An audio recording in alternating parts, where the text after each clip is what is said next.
Previous group 1 exam question general studies పరంగా మనకి జీకేలో ఒక క్వశ్చన్ వచ్చింది. ప్రీవియస్ గ్రూప్ 1 ఎగ్జామ్లో క్వశ్చన్ ఏంటంటే, ప్రపంచంలో అత్యంత లోతైన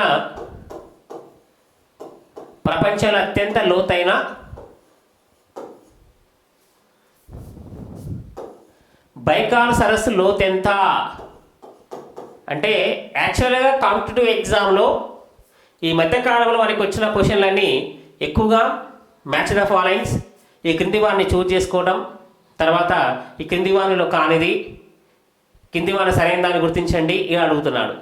అంటే ఈ మధ్యకాలంలో డైరెక్ట్ క్వశ్చన్లు చాలా తక్కువగా అడుగుతున్నాడు. అయినప్పటికీ మన చదివే విధానంలో మార్పు వస్తే ఏ క్వశ్చన్ అయినా ఆన్సర్ చేయొచ్చు. యాక్చువల్గా కాంపిటేటివ్ పరంగా మనం చూస్తే ఈ మధ్యకాలంలో కాంపిటేటివ్ ఎగ్జామ్ పరంగా చూస్తే ఒక స్టాండర్డ్ మారుతున్నది. అలాగే ఇది ఒకసారి చూడండి. యాక్చువల్గా క్వశ్చన్ ఏమి అడగాలంటే, ప్రపంచంలో లోతైన సరస్సు ఏంటి అని అడగాలి, నెంబర్ 1. నెంబర్ 2, లేదు అంటే ప్రపంచ లోతైన బైకాల్ సరస్సు ఏ దేశంలో ఉంది అని అడగాలి. అలా కాకుండా ఇలా కాకుండా యాక్చువల్గా అత్యంత డెప్త్గా ఈ క్వశ్చన్ అడగడం జరిగింది. అంటే దీన్ని బట్టి కాంపిటేటివ్ పరంగా మనం చదివే వాళ్ళము పొడవులు, ఎత్తులు, ఎడల్పులు, లోతులు అన్నీ చదవాలని ఈ క్వశ్చన్ బట్టి మనకు అర్థమవుతుంది. అందుకని ఈ క్వశ్చన్ మనం ఎగ్జాంపుల్గా తీసుకున్నాం. అంటే దీన్ని బట్టి మనం అర్థం చేసుకోవాల్సిన విషయం ఏంటంటే, లోతులు, ఎత్తులు, అలాగే మనము పొడవులు ఇవన్నీ చదవాల్సి ఉంటుంది. ఇది ఒకసారి మనం చూద్దాం. ప్రపంచ లోతైన సరస్సు బైకాల్ సరస్సు లోతెంత అని అడిగాడు. ఇది రష్యా దేశంలో సైబీరియా ప్రాంతంలో ఉంటుంది.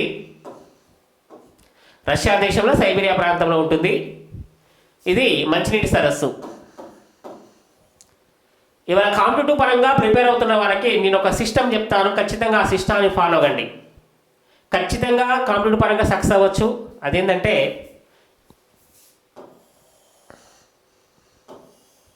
ఇవాళ మనము కాంపిటేటివ్ పరంగా ఏ సబ్జెక్ట్ చదివినా ఒక 10 ఇంపార్టెంట్ పార్ట్స్ని ఖచ్చితంగా మైండ్లో ఎప్పటికీ గుర్తుంచుకోవాలి. అదేంటంటే, మనం చదువుతున్నప్పుడు ఏ సబ్జెక్టులు అయినా కొన్ని ఇయర్స్ వచ్చినా, కొన్ని దేశాల పేర్లు వచ్చినా, ఒక దేశం గురించి చదివినా, ఒక రాష్ట్రం గురించి చదివినా, ఒక ఖండం గురించి చదివినా, ఒక నగరం గురించి చదివినా, ఒక వ్యక్తి గురించి చదివినా, ఒక నది గురించి చదివినా, ఒక సముద్రం గురించి చదివినా, ఒక గ్రహం గురించి చదివినా, ఒక ప్రదేశం గురించి చదివినా, ఈ 10 ఇంపార్టెన్స్ని ఎప్పుడు మన మైండ్లో గుర్తుంచుకోవాలి. కాంపిటేటివ్ పరంగా ప్రిపేర్ అవుతున్న ప్రతి వాళ్ళు ఇది మైండ్లో గుర్తుంచుకుంటే ఈజీ ప్రాసెస్ ప్రకారం నాలెడ్జ్ని ఈజీగా గుర్తుంచుకోవచ్చు. ఒకసారి నేను చెప్తాను చూడండి. ఇక్కడ ప్రపంచ లోతైన సరస్సు బైకాల్ సరస్సు లోతెంత అని అడిగితే ఇది లొకేషన్ పరంగా చూస్తే రష్యాలో ఉన్నది.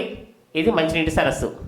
దీని లోతు గుర్తుంచుకోవాలంటే ఒక చిన్న కోడ్ చెప్తాను, గుర్తుంచుకోండి మనకి. ఎందుకంటే చాలామందికి ఎత్తులు అనేవి వాళ్ళకి గుర్తుంటే ఓకే, గుర్తు లేకపోతే మాత్రం ఒక కొన్ని కోడ్స్ అండ్ రిలేషన్ చెప్తాను చూడండి. ఇక్కడ దీన్ని గుర్తుంచుకోవడానికి హిస్టరీలోని పానీపట్ 1, పానీపట్ 2, పానీపట్ 3 భారతదేశ చరిత్రలో జరిగిన ప్రముఖ యుద్ధాలు పానీపట్ యుద్ధాలు. ఈ పానీపట్ యుద్ధాలు 3 జరిగాయి. అందులో మొదటి పానీపట్ యుద్ధం 1526లో జరిగింది. పానీపట్ 1 యుద్ధం 1526లో జరిగింది. బాబర్కి ఇబ్రహీం లోడికి మధ్య జరిగింది. రిజల్ట్ వచ్చేసి బాబర్ విజయం సాధించి మొఘల్ సామ్రాజ్య స్థాపన చేయడం జరిగింది. తర్వాత పానీపట్ 2 1556లో జరిగింది. అక్బర్కి ఏముక్ మధ్య జరిగింది. విజేత అక్బర్ మళ్ళీ మొఘల్ సామ్రాజ్యాన్ని పునఃస్థాపించడం జరిగింది. ఇప్పుడు పానిపట్ యుద్ధాలు ఎందుకు చెప్తున్నానంటే బైకాల్ సరస్సు లోతు ఎంత గుర్తుంచుకోవడానికి కోడ్ చెప్తున్నాను. ఇక్కడ పానిపట్ 3 అనగానే 1761లో జరిగింది. పానిపట్ 1 యుద్ధం 1526లో, పానిపట్ 2 1556లో, పానిపట్ 3 1761లో జరిగింది. ఇక్కడ ప్రపంచ లోతైన బైకాల్ సరస్సు లోతు ఎంత అన్నప్పుడు ఈ పానిపట్ యుద్ధాన్ని గుర్తుంచుకొని 3వ పానిపట్ యుద్ధం జరిగిన సంవత్సరం 1761. ఈ 1761 గుర్తుంచుకుంటే పక్కన m మీటర్స్ అని పెట్టుకుంటే ఇది 3వ పానిపట్ యుద్ధం జరిగిన సంవత్సరాన్ని గుర్తుంచుకుంటే బైకాల్ సరస్సు లోతు ఎంత తెలుస్తుంది. బైకాల్ సరస్సు లోతు 1761 మీటర్స్. అర్థమైంది కదా. అంటే దీన్ని బట్టి మనం కోడ్ గుర్తుంచుకుంటే ఈజీగా ఇలా దీన్ని ఈజీగా మనం గుర్తుంచుకోవడానికి అవకాశం ఉంటుంది. ఓకేనా.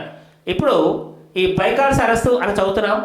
ఏమని చదువుతున్నామంటే ప్రపంచ లోతైన సరస్సు రష్యా దేశంలో ఉన్నది. మంచినీటి సరస్సు అలాగే లోతు ఎంత అని అడిగాడు కాబట్టి కావాలంటే మనకి 2008 డిఎస్సి స్కూల్ అసిస్టెంట్ ఎగ్జామ్లో ఈ క్వశ్చన్ వచ్చింది. అంటే ఇంతకుముందు ఒకసారి గ్రూప్ 1 ఎగ్జామ్లో జనరల్ స్టడీస్లో వచ్చింది. మళ్ళీ 2008 డిఎస్సిలో మళ్ళీ స్కూల్ అసిస్టెంట్లో ఈ క్వశ్చన్ రావడం జరిగింది జీకేలో. ఇప్పుడు ఇలా గుర్తుంచుకున్నాం కాబట్టి ఈజీగా మనము అక్కడ కోడ్ ప్రకారం గుర్తుంచుకున్నాం ఈజీగా గుర్తుంటుంది. ఇప్పుడు మనం ఏం చేయాలంటే ఇది చదువుతున్నప్పుడు ఇంతకుముందు ప్రీవియస్ ఈ క్వశ్చన్ వచ్చింది, మరలా ఇలాంటి క్వశ్చన్స్ వచ్చినా దీనికి సంబంధించి వచ్చినా ఇక్కడే మన మైండ్ని యాక్టివేట్ చేయాలి. అమ్మటే ఇక్కడ మనము ఈ టాప్ 10 ఎప్పుడు గుర్తుంచుకుంటే ఇక్కడ నది సరస్సు నదుల గురించి కానీ సరస్సుల గురించి కానీ వచ్చినప్పుడు ఇక్కడ 7th వన్ సరస్సు నది లేక సరస్సు అని ఉంది. ఈ సరస్సు అనే దాన్ని ఏమంటే ఇక్కడ మనం యాక్టివేట్ చేస్తే ఇది కాకుండా దీనికి ఇంకేమైనా అదర్ ఇంపార్టెంట్ ఉందా అంటే ఒక్కసారి దీనికి ఏమైనా ఇంపార్టెన్స్ ఉందా అంటే ఇది సైబీరియా ప్రాంతంలో ఉంటుంది. ఇది సంవత్సరం అంతా ప్రపంచంలో నీరు గడ్డగట్టిన స్థితిలో ఉండే ఒకే ఒక్క సరస్సు. ప్రపంచమంతా తీసుకుంటే అక్కడ ఉన్నటువంటి ఎన్నో మెనీ మోర్ లేక్స్ ఉన్నాయి ఇండియాలో వరల్డ్లో అన్నింటిలో. ఆ యొక్క సరస్సులు అన్నింటిని తీసుకుంటే సంవత్సరం అంతా అందులో ఉన్న నీరు ఒక ఐస్ రూపంలో ఉండే ఒకే ఒక్క సరస్సు బైకాల్ సరస్సు. ఒక రేపు అడిగింది అనుకున్న మనకి ప్రపంచంలో మంచు రూపంలో నీరు కలిగి ఉన్నటువంటి సరస్సు ఏంటంటే బైకాల్ సరస్సు. దాని లోతు ఎంత అంటే 1761 3వ పానిపట్ యుద్ధం రిలేషన్గా గుర్తుంచుకున్నాం. అలాగే ఇది రష్యా దేశంలో ఉంటుంది మంచినీటి సరస్సు. ఇది తెలిసిపోతుంది మనకు. అది ఇంపార్టెంట్. ఇంకా ఇంపార్టెన్స్ ఏమన్నా ఉంటేనే చదవాలి లేకపోతే అవసరం లేదు. అప్పుడు ఇంకొక రిలేషన్ ప్రపంచంలో ఒక నది ప్రవహించేటప్పుడు యాక్చువల్గా వాటర్ ఫ్లో అవుతాయి. కానీ ప్రపంచంలో ఒక నది ఫ్లో అవుతున్నప్పుడు ఆ నదిలో ఉన్నటువంటి నీరంతా మంచు రూపంలో ప్రవహిస్తుంటుంది. అలా మంచు రూపంలో ప్రవహిస్తున్నటువంటి ఒకే ఒక నది వరల్డ్ మొత్తంలో దాని పేరు లీనా నది. ఇది రష్యా దేశంలో ఉన్నది. లీనా నది రష్యా దేశంలో ఉన్నది. ఇప్పుడు ఈ లీనా నది ఏం చెప్తున్నాము అంటే ప్రపంచంలో ఉన్నటువంటి ఒకే ఒక మంచు రూపంలో ప్రవహిస్తున్న నది లీనా నది. దీని యొక్క జన్మస్థానం వచ్చేసి మనకు తెలుసుకోవడానికి రిలేషన్గా బైకాల్ సరస్ అని గుర్తుంచుకోవచ్చు. బైకాల్ సరస్ అని గుర్తుంచుకోవచ్చు. ఇప్పుడు కాంపిటేటివ్ పరంగా మనము ఇలా చదువుకుంటే మనకి దీంతో పాటు అదర్ ఇంపార్టెంట్ నాలెడ్జ్ కూడా యాడ్ అవుతుంది. ఇది ప్రీవియస్ క్వశ్చన్. అలాగే చదువుతున్నప్పుడు ప్రపంచంలో అత్యంత లోతైన సరస్సు బైకాల్, ప్రపంచంలో అతిపెద్ద సరస్సు కాస్పియన్, అది ఉప్పు నీటి సరస్సు, అది ఇరాన్ అండ్ కజకిస్తాన్ సరిహద్దులో ఉంటుంది. అలాగే ప్రపంచంలో అతిపెద్ద మంచినీటి సరస్సు సుపీరియల్, అది అమెరికా కెనడా సరిహద్దులో ఉంటుంది. భారతదేశంలో అతిపెద్ద సరస్సు సాంబార్, అది ఉప్పు నీటి సరస్సు రాజస్థాన్లో ఉంటుంది. భారతదేశంలో అతిపెద్ద మంచినీటి సరస్సు ఉలార్, అది జమ్మూ కాశ్మీర్లో ఉంటుంది. ఇలా ఒకటి చదువుతున్నప్పుడు మిగతా కూడా ఇట్లా కవర్ చేసుకుంటే మనకి ఈజీగా గుర్తుంటుంది. ఓకేనా. ఇంకొక క్వశ్చన్ చూడండి. ప్రీవియస్ కాంపిటేటివ్ ఎగ్జామ్లో వచ్చినటువంటి జనరల్ స్టడీస్ క్వశ్చన్స్లో ఇంకొక క్వశ్చన్ చూద్దాం.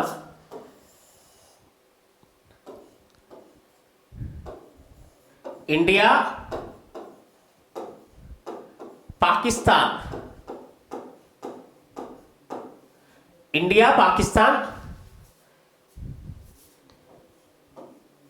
దేశాల మధ్య ఉన్నటువంటి సరిహద్దు అక్షాంశాన్ని ఏమంటారు? అంటే యాక్చువల్గా మనకి భారతదేశానికి సంబంధించి పాకిస్తాన్కి సంబంధించి సరిహద్దు రేఖను రాడ్ క్లిప్ అని చదువుతాం.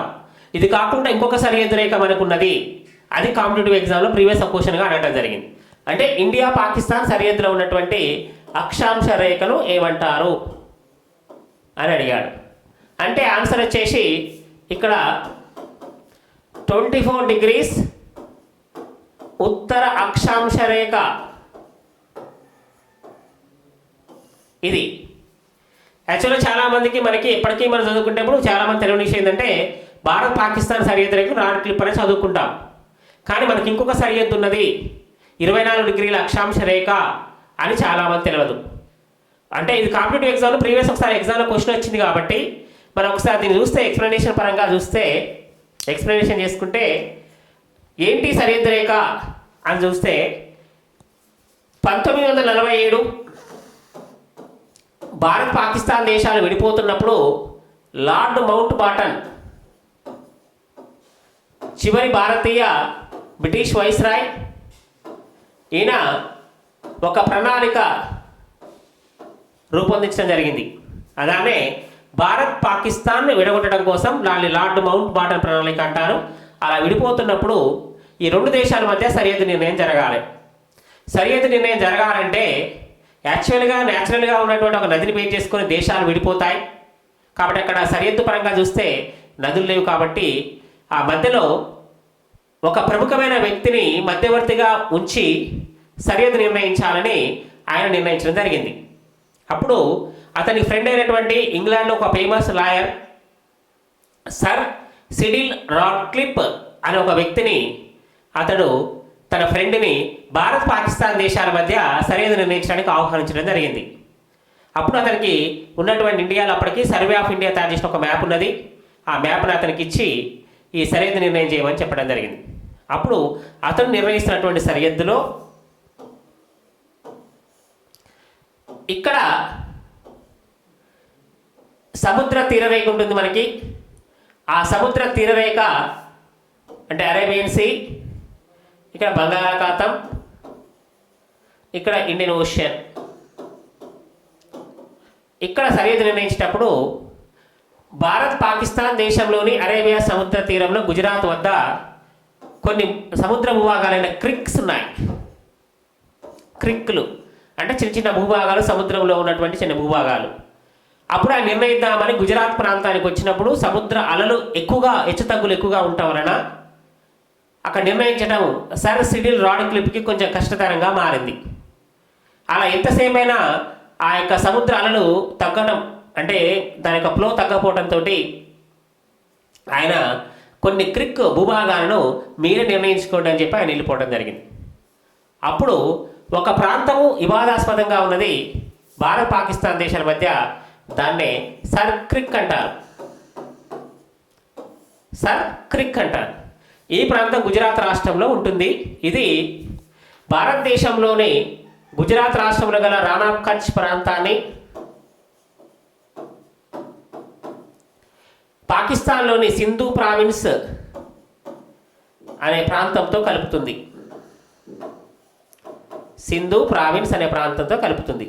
రాణా కచ్, గుజరాత్లోని రాణా కచ్ అనే ప్రాంతాన్ని సింధు ప్రావిన్స్ అనే ప్రాంతంతో కలుపుతుంది ఈ సర్ క్రిక్ అనే ప్రాంతం.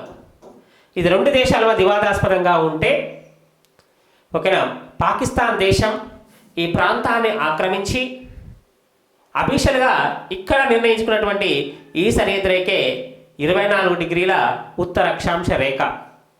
అంటే భారత్ పాకిస్తాన్ దేశాల మధ్య వివాదాస్పదంగా ఉన్న సర్ క్రిక్ ప్రాంతాన్ని పాకిస్తాన్ ఆక్రమించి అది మా భూభాగమే అంటూ అఫీషియల్గా వాళ్ళు నిర్ణయించుకున్న సరిహద్దు రేఖే ఈ 24 డిగ్రీల ఉత్తర అక్షాంశ రేఖ. ఓకేనా, అక్రమంగా ఆక్రమించుకొని వాళ్ళు సరిహద్దు నిర్ణయించుకున్నారు కాబట్టి ఈ సరిహద్దు రేఖను భారతదేశం అంగీకరించటం లేదు. ఈ సరిహద్దు రేఖను భారతదేశం అంగీకరించట్లేదు. అలాగే రాడ్క్లిఫ్ సరిహద్దు రేఖను పాకిస్తాన్ అంగీకరించడం లేదు. కానీ మనకి ఈ రెండు ఇంపార్టెంటే, ఎగ్జామ్ ప్యాటర్న్లో క్వశ్చన్ వచ్చింది కాబట్టి అది గుర్తుంచుకోవాలి, ఇది గుర్తుంచుకోవాలి. అలాగే ఇప్పుడు ఇది మనకు గుర్తుంది, ఒక 24 డిగ్రీల ఉత్తర అక్షాంశ రేఖ గుజరాత్ వద్ద పాకిస్తాన్ సొంతంగా నిర్ణయించుకున్న సరిహద్దు రేఖ, దీన్ని భారతదేశం అంగీకరించట్లేదని గుర్తుంచుకుంటే, అలాగే ఇంకొక సరిహద్దు రేఖ ఉంది వాళ్ళకి, దాన్ని 1947లో నిర్ణయించడం జరిగింది. ఇండియా పాకిస్తాన్ సరిహద్దు రేఖను రాడ్ క్లిప్ అంటారు. ఇండియా చైనా సరిహద్దు రేఖ McMahon. India Afghanistan Durand. Okay, Bharat తన పక్కన ఉన్నటువంటి 3 దేశాలతో సరిహద్దు నిర్ణయించేటప్పుడు బ్రిటిష్ దేశానికి చెందినటువంటి 3 వ్యక్తులు ఆ 2 దేశాల మధ్య మధ్యవర్తిగా ఉండి సరిహద్దు నిర్ణయించారు. అంటే ఈ 3 వ్యక్తులే 1947లో భారత్ పాకిస్తాన్ మధ్య సరిహద్దు నిర్ణయం జరిగింది. 1914లో భారత్ చైనా మధ్య ఒక సరిహద్దు నిర్ణయం జరిగింది. 1893లో ఆఫ్ఘనిస్తాన్ భారతదేశాల మధ్య సరిహద్దు నిర్ణయం జరిగింది. ఇంతకుముందు చాలాసార్లు ఎగ్జామ్లో క్వశ్చన్ వచ్చింది.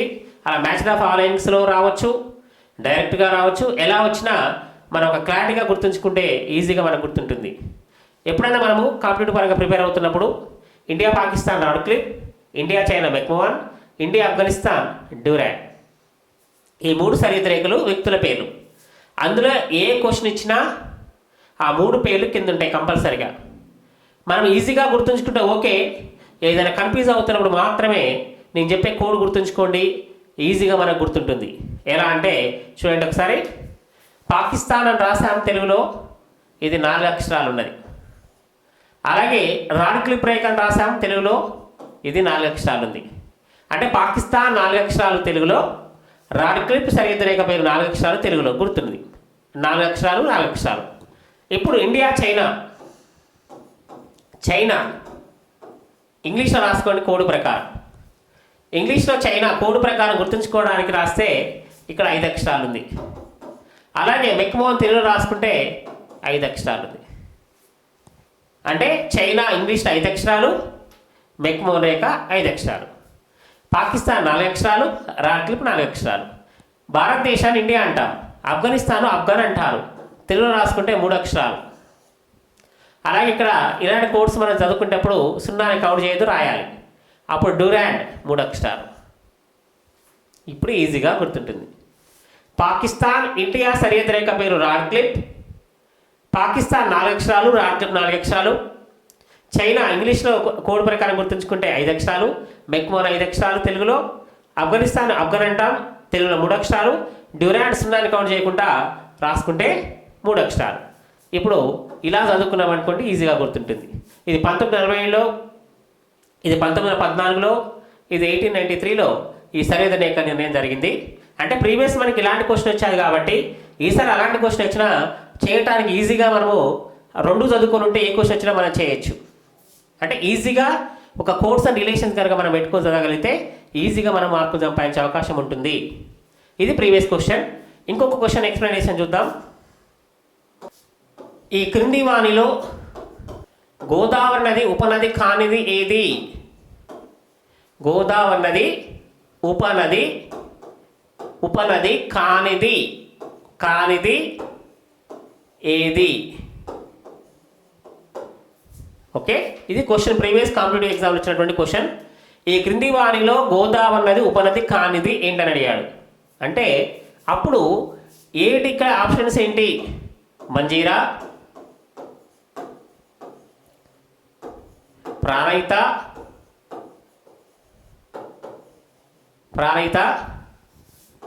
కుయాలి,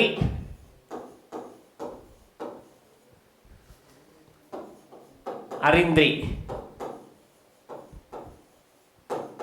ఇది ఆప్షన్స్. ఓకేనా? క్వశ్చన్ ఏంటంటే తెలంగాణ రాష్ట్రంలో దక్షిణ భారతదేశంలో అత్యంత పొడవైనది అతిపెద్ద నది అయినటువంటి గోదావరి నది ఒక తెలంగాణకు జీవనాధారంగా ఉన్నది. కాబట్టి కాంపిటేటివ్ పరంగా చూస్తే ఈ యొక్క జాగ్రఫీ పరంగా ప్రతి కాంపిటేటివ్ ఎగ్జామ్ ఖచ్చితంగా తెలంగాణ రాష్ట్రానికి సంబంధించినటువంటి గోదావరి కృష్ణా నదులపైన కంపల్సరీ క్వశ్చన్లు వచ్చే అవకాశం ఉంది కాబట్టి ఒక్కసారి మనం ఈ ప్రీవియస్ క్వశ్చన్ చూస్తే దానికి సంబంధించిన ఎక్స్ప్లెనేషన్ మీకు చేస్తాను. ఒకసారి చూడండి. ఈ క్రింది వాళ్ళు గోదావరి నది ఉపనది కానిది ఏంటి అని అడిగాడు. అడిగినప్పుడు ఇప్పుడు ఒకసారి గోదావరికి ఎన్ని ఉపనదులు ఉన్నాయి మనం ఒకసారి చూస్తే 14 ఉపనదులు ఉన్నాయి. నెంబర్ 1 మంజీరా, మానేరు,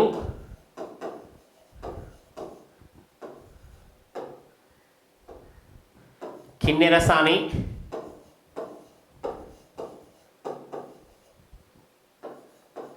ప్రవర.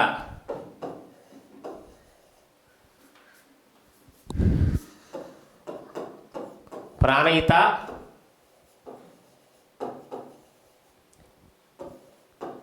వార్ధ,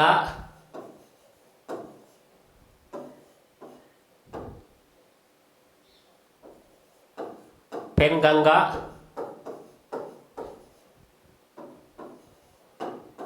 వైన్గంగా, కడెం, అరింద్రి,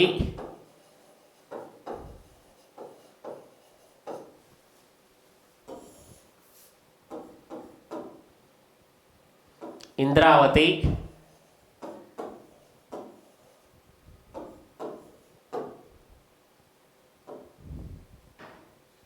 మార్చ్కండ్,